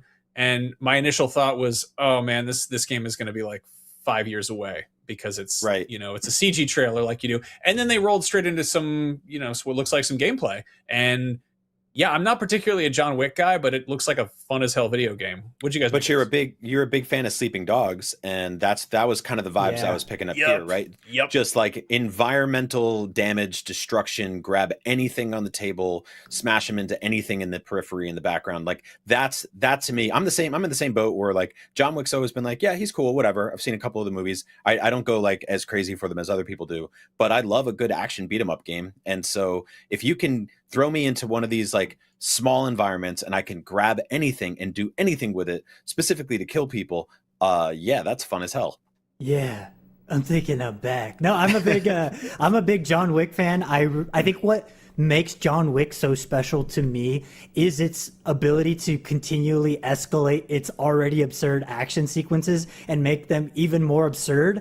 And the thing that watching this trailer made me realize is it is evoking Sifu to me quite a bit in terms of how you are approaching a combat. And I think that that's such a good fit for John Wick, is this improvisational nature where you are in a quite literal life and death situation every time you step into a room. And based on what I'm seeing here, it's hard to speculate on anything story-wise, but if I had to put money on it, it looks like we are seeing the Baba Yaga during his heyday. We are seeing John Wick back before his retirement. So I'm hoping it is a prequel story, because that is territory that the movies haven't dropped. But also, in that same vein, on the flip side of that coin, that's kind of what made the first John Wick so special, is that we are entering this movie, this story in medias res, right? Where we are just kind of picking up the pieces and learning how much of a badass Keanu Reeves actually is as the story escalates and unfolds. So very curious how they can juggle that line of, showing us the myth that made John Wick so legendary to begin with, while still doing it justice without just, losing some of the magic that made him so scary in the first place. Yeah, no, spot on. Yeah. I wonder how far this game is away, because I don't think we got a specific release date or anything even close to it, but Now you can wish list it though, so that's a start. But yeah, I hope it's sooner rather than later. But in the meantime, we have another game coming out about a guy who does a bunch of over-the-top action sequences, and that's of course James Bond. We're getting the IO Interactive 007 First Light. I am really trying to keep my expectations in check for this one, but I'm just so excited because like Hitman World of Assassination is one of my favorite games ever. It's absolutely wonderful, and the thing I love about it is you can do it really cool. Like you can go in there and be super sneaky and stealthy and be the coolest Agent 47 possible. But I think what so many people really enjoy in those games is just getting weird and experimental and doing incredibly stupid stuff. Just today, there was a story going around about a YouTuber who spent 7 hours putting the entire, like every single NPC from one level into a wine press and turning them into wine, which is a thing you can do in that particular sandbox. And I just am dying to see how stupid can you make James Bond? Like how disastrous can you get things, and how creative can you get with things? And they had a line in this trailer that really I made me smile, where it was don't do anything stupid, because if it's like if you screw up, we're going to completely deny we have anything to do with you. So I feel like that's going to be very much the fail state. I don't know. Everything they're showing for this is like, yeah, there's going to be sneaky, stealthy stuff, but also when it's time to get loud, you can get loud, which isn't always the case with Hitman. Like you can scrape through with a C-, killing a guy with a bazooka and running away in time. But like, yeah, it's not really an action first game. Whereas this is very much, that's part of the plan. That's James Bond improvising and yeah. Canonically, you're green, right? Like you're a kind of a fresh face, and people aren't really sure if you're ready for the gig. And so, yeah, if you go out there and you turn a bunch of people into wine, you might not get the full job, but it kind of makes sense in character. Yeah, this feels too good to be true, man. Like the fact that this game is actually out in May. Like this wasn't like hey, we need a little bit more time. And look, it's February. That could still happen, right? There could be something under the hood. It's already gotten delayed once, right? Exactly. But it seems so fully realized and gorgeous and just awesome looking, and it's so close. They're already like they're putting up pre-orders with skins and all this other stuff. Like it feels like this is a game that's real, that's going to exist very soon, that we'll be playing in just a matter of months, and that is so damn exciting because like. It looks years off. Just look at it. Like this. This feels like we're finally getting those games that we're like, this is next gen. Do you know why that is? It's all about. You know why that is? Because like half a decade ago, they dropped a reveal trailer that just showed some CG bullets going into a gun. And it was Project 007, and all of us were like, well, this is going to be a while. And it was, but it looks like it's going to be worth the wait. So I'm very excited about this. And it's been so long since we've gotten like an actual proper James Bond game. So long. So yeah, this is awesome. This has always been peanut butter and chocolate, right? The Hitman guys get the Bond license. I can't wait to see this. Yeah. Now, real quick, if you're looking for something to play on the cheap right now, IGN sister site Humble has a great bundle of horror games just in time for the gruesome holiday known as Valentine's Day, and you're going to love them to death. You can get 9 PC games. You can Have a Nice Death, Ghost Watchers, Devour, Lunacid, Faith, The Unholy Trinity, The Bridge Curse 2, The Extrication, Life Eater, Without a Dawn, and Iron Lung, which very recently got adapted into a hit feature film by Markiplier. All of these games can be yours for just $12, but paying a little bit more helps support the nonprofit Coral Guardian, which is dedicated to protecting and restoring coral reefs worldwide. You can head to humblebundle.com and get some great games and support a great cause while you're doing it. Now, talking about sort of the right license being in the hands of the right developers, like it's the case with 007, I feel like that's something that somebody at Konami figured out, because we're seeing them take the Castlevania license and give it to the folks who made Dead Cells with Castlevania Belmont's Curse. Oh, you boys look so happy about this. Oh my God. Nick and I we're losing our minds. Okay, so let me say real quick that in any other world, a brand new 2D shadow dropped, action God of War game with pixel art coming out would have been my favorite thing of the show. But like the guys that worked on Backyard Baseball working on a God of War side scroller versus the Dead Cells guys working on a brand new Castlevania, tough act to follow. This blew my mind. Nick, you and I have been massive, like old school 2D Castlevania fans forever. I've said on every podcast I've ever been on at this company that there was this amazing era where we used to get, specifically from the GBA to the DS, and preceding that we had Symphony of the Night, where we would get awesome 2D Castlevania games every 2 years, and it felt like that would be a thing that stayed forever, and it just stopped. It just went away. It went away for good, and we got spiritual successors. We got Dead Cells, which was like clearly made by Castlevania fans. We got Vampire Survivors, which had Castlevania DLC folded into it. We've seen Castlevania stuff. It keeps showing up. There's been 3D Castlevania games. We have not had a full-on, dedicated 2D side-scrolling Castlevania game in so effing long, and we finally have one, and I could not be more excited. It looks gorgeous. It's out this year. It's got Belmont in the goddamn title. Come on.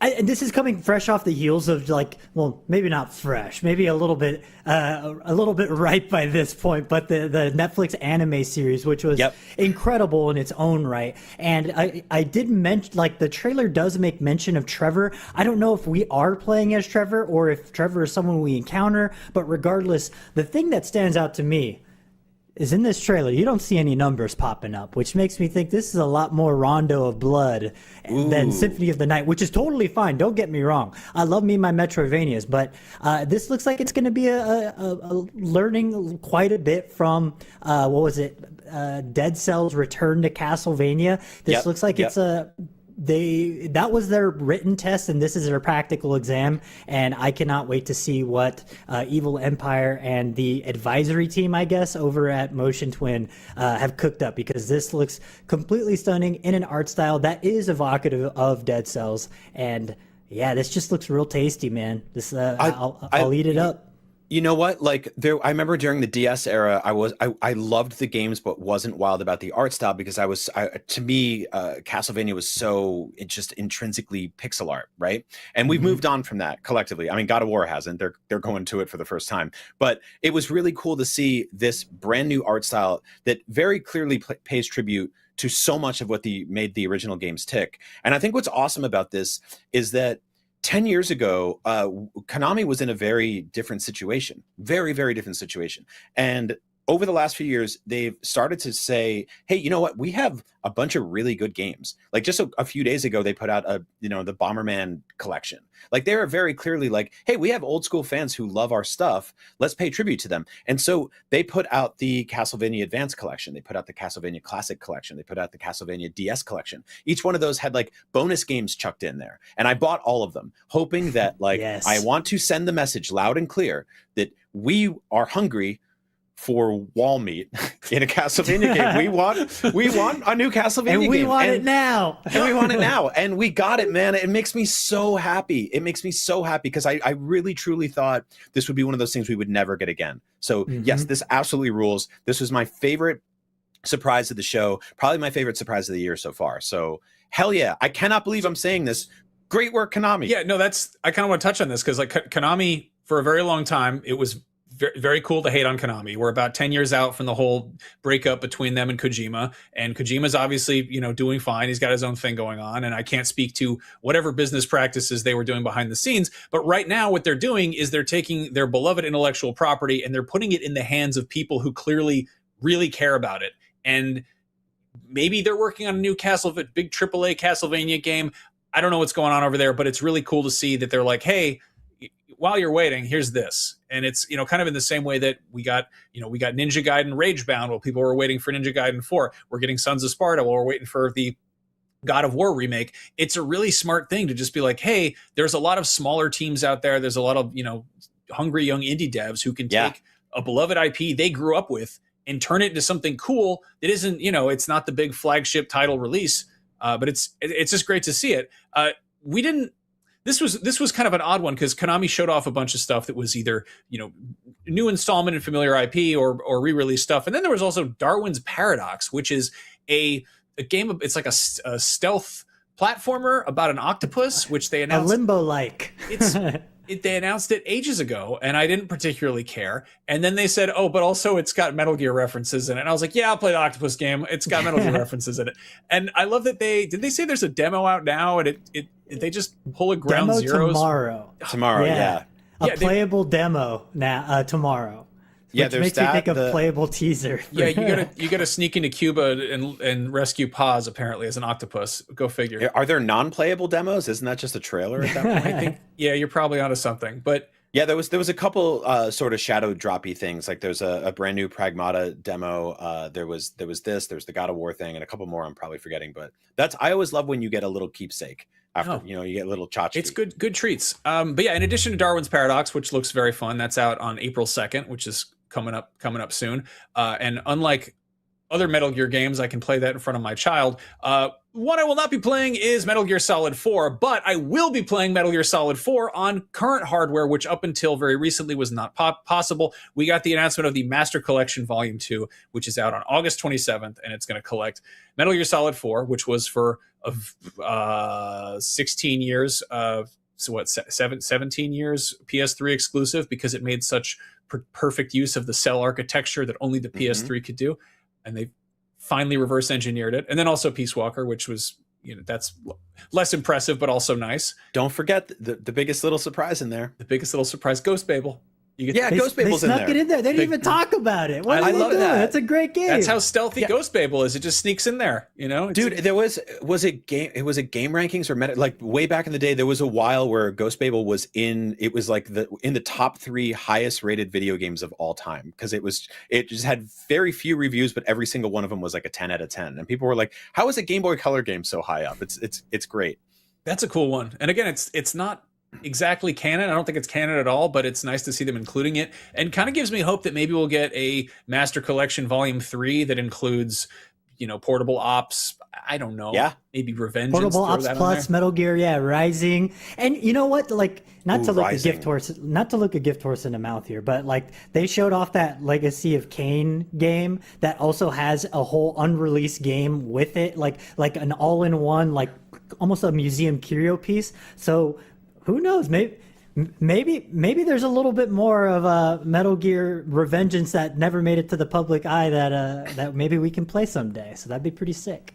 Again, like 10 years ago, I would have been like, they'll never do any. The running joke was that they made pachinko machines out of their best IPs. And now, like, if you look at the Castlevania stuff, like we just talked about, like they put out like a Gradius collection, right? They put out like Contra, Shmups. Like they are very clearly going through the archives, and they're figuring out a way to take all of these old games, modernize them, and put them on new platforms. And so none of this is out of the realm of possibility anymore. That is so damn exciting. Like Konami is back. Like they are straight up back. Like, and I feel like what's next with the natural evolution of this, just like we saw with Castlevania, is that eventually we will get a new Metal Gear game. And that's gonna be the touchy one. That's gonna be a touchy one. I like, with all due respect to Hideo Kojima and Yoji Shinkawa and the team that made those games, there's also other people who could make those games. There's tons of people who grew up with these games, and maybe they wouldn't have that same exact charm, but it would be really cool to see Snake again. I think the difference, I would rather get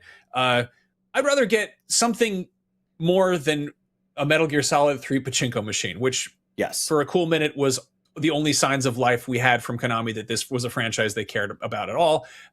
Then they remade Metal Gear Solid 3, and it was fantastic. It was a really, really solid remake. They also just, they gave an update that the Master Collection Volume 1 just got a new update too that has new high-res texture packs, and it makes MGS1 look spectacular and cool. No, Max, you're onto something there. I think there's that, like, it's easy to play sort of armchair quarterback and stuff like that, but there is that like dream matchmaker thing when you can look at an IP that hasn't gotten a new game in a long time, and you can look at a young development team out there that would absolutely crush that assignment and put those two things together and see what happens. I mean, Konami has a history with this. Like they gave Way Forward to Contra way back in the day, right? Like they threw the Aliens license. Like there's history here, and this could happen again. They're doing it right now with the Dead Cells team in Castlevania. I do think there's potential eventually, not yet. They got to build all that goodwill back up. And they already did it with Castlevania, but I think there's potential here with Metal Gear, and I think they'll find the right team. Do you want to know how they do that without pissing people off? How? You make a spiritual successor to Snake's Revenge, which was the second Metal Gear game ever released, which was done without Kojima's knowledge. And no one's mad about it. I don't think Kojima's even cares about it. It's just sort of this weird black sheep kind of bastard installment. And it's take that and just do something weird with that. Do like and you bring back David Hayter. Yeah. Just do like a weird little, top-down, side-scrolly type of Far Cry blood dragoning of Metal Gear and make it extremely non-canon, and I don't think anyone would be too mad about it. And if it's good, then maybe you win some goodwill back. I don't know. Just a crazy idea. The cherry on top. I know we're moments away from the Silent Hill presentation, but the secret to garnering that goodwill, I think you're in the right territory. I think it's Master Collection Volume 3, Ground Zeroes, Phantom Pain with the cut content re-implemented into the game. Oh man, that's the move. Chapter 52 or whatever. Kingdom of the Flies. Yeah. That would do a lot. That would be interesting. And also put out Revengeance, but then put out the original version. It was all about it was just about cutting up watermelons. Put out that tech demo. Just do that. Do the watermelon tech demo. That was one of the coolest things ever made. Yeah. Now, there was one other new game shown off from Konami, which was Rev Noir, and this looked like a Nick Lamone game. What's that mean? It's the thing that makes me very happy, when I first got into the games, like into video games, a lot of the press and a lot of the industry said that the JRPG was going the way of the dinosaur with the rise of games like Oblivion, Western RPGs like, Mass Effect, you got your Star Wars Knights of the Old Republic. But we've seen such a revitalization of Japanese role-playing games in a way that just fills my heart with such joy. So the fact that the fine folks over at Konami now are making a brand new, wholly original JRPG, instead of dipping into their archives of something easy like Suikoden, which just got a glorious remaster recently, they're going in and doing something wholly original. And I know that there are some people who might joke and say, wholly original, right? This looks like every other JRPG. But like genuinely, I think for people who are hungry for this type of game, I'm very excited. And this looks very action RPG coded, something hopefully that's in the vein of something like, some evolution of turn-based combat that we've seen with stuff like FF7 Remake or FF7 Rebirth. Very curious to see what this is. I really like gold as an art motif here, and I think it looks very pretty and sparkly. So very curious to see more about Rev Noir. No, I think Konami's doing kind of the right stuff right now. They're doing a very similar thing to what Capcom is doing just this year, where they're continuing their long-running flagship Resident Evil thing with a new installment. They are dusting off the old, PS2 era Onimusha and putting a new installment in that, trying to get some new people on board. And they're dropping something entirely new with Pragmata, which is really cool to see. Of course, we're not forgetting the most exciting thing that Konami had to show off, which was Silent Hill Townfall, which is, again, taking a cool IP and putting it in the hands of people who clearly care about it. We're going to learn a whole lot more about this in just a few moments, but what was your read on this?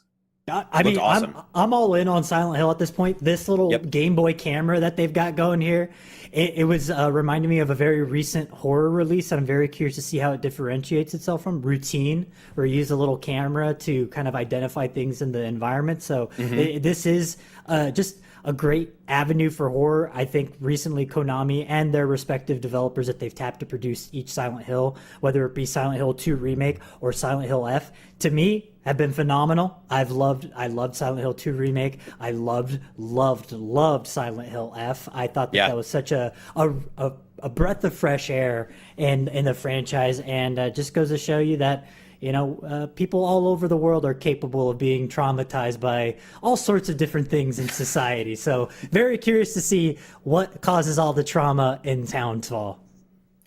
This is it was cool to see. So I'll put it this way real quick. When they announced their sort of resurgence of all the Silent Hill stuff, it felt like there was just this machine gun of ideas, right?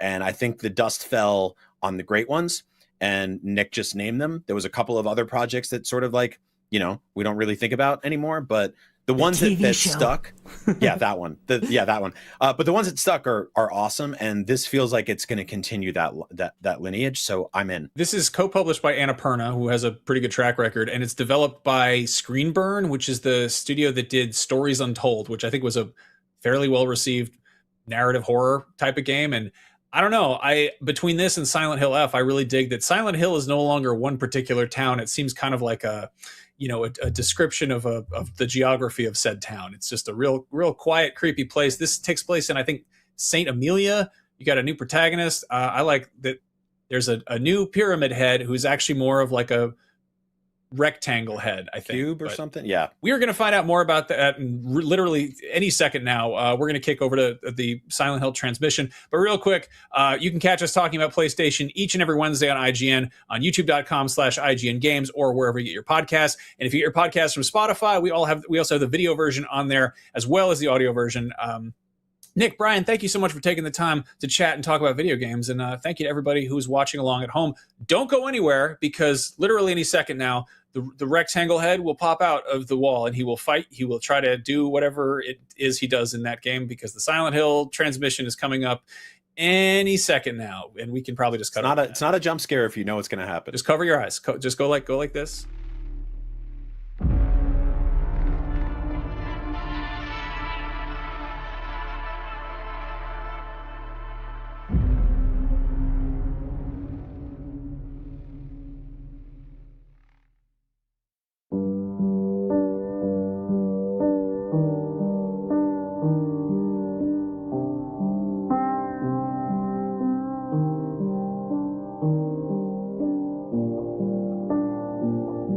皆さんこんにちは。サイレントヒルトランスミッションへようこそ。サイレントヒルシリーズのプロデューサー岡本元井です。2022年の発表以来、長い間お待たせしましたが、本日は待望のタイトルサイレントヒルタウンフォールのニュースや情報をついに皆さんにお届けできることを嬉しく思います。本日ソニーのステートオブプレイでトレーラーを公開し、プレイステーション5、Steam、エピックゲームズにてウィッシュリスト登録を開始しました。皆様ぜひご登録よろしくお願いいたします。さらにこの配信独占の最新情報もご用意しています。まずは本プロジェクトのパートナーをご紹介しましょう。アナプルナインタラクティブのインタラクティブ&ニューメディア部門プレジデントヘクター・サンチェスさんとゲーム部門責任者のリアン・ルームさん、そしてスクリーンバーンのライター兼ディレクターのジョン・マッケランさんをお迎えしています。皆さん本日はようこそいらしてくださいました。Thank you, Okamoto-san. At Annapurna, we're always looking to push the boundaries of storytelling, and we couldn't be more excited